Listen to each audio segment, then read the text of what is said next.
정신아 카카오벤처스 대표가 차기 카카오 대표로 내정됐습니다. 여러 문제로 흔들리고 있는 카카오 쇄신을 위해 김범수 창업자가 최고 경영자 교체라는 카드를 꺼내든 것으로 보입니다. 정신아 대표는 과거 카카오벤처스 수장을 맡다가 카카오 대표로 간 임지훈 전 대표의 길을 그대로 걷게 됐습니다.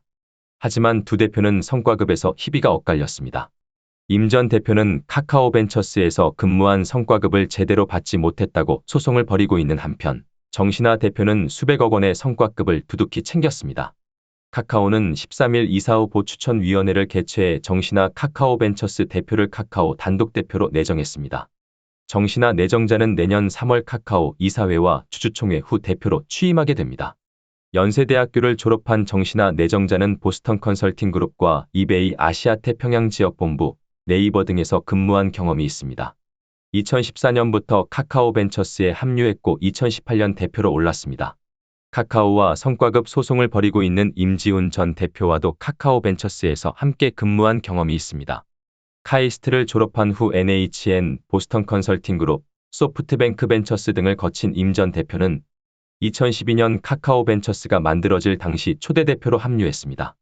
이후 2015년 카카오 대표로 취임하면서 카카오벤처스를 떠났습니다. 이후 임 전 대표는 2018년 조용수 여민수 공동대표가 취임하면서 카카오를 떠났습니다.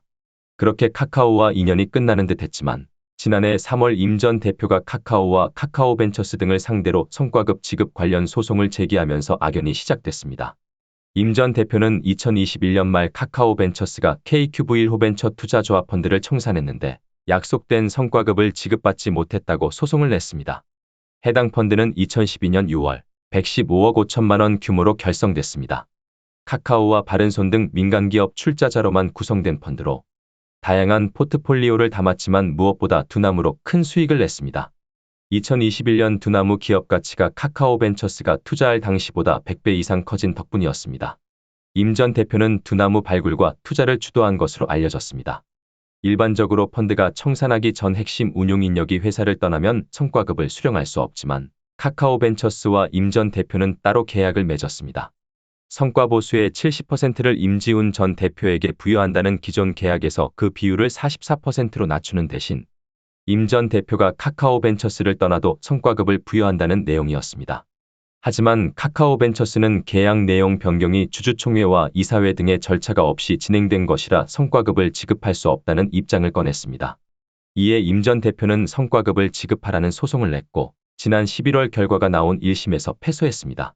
법원은 성과 보수를 지급한다는 계약 조건이 있음은 인정했지만 이 조건이 효력을 발휘하기 위해선 주주총회가 필요하다고 봤습니다.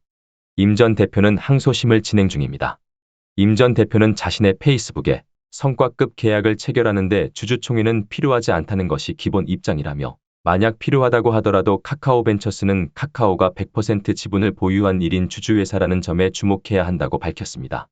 이어 카카오벤처스는 다른 주주들이 없어 주주 간 이견이라는 게 있을 수 없으며 성과급 계약은 김범수 의장을 포함한 최고 경영진의 승인에 따라 체결된 것이라고 지적했습니다.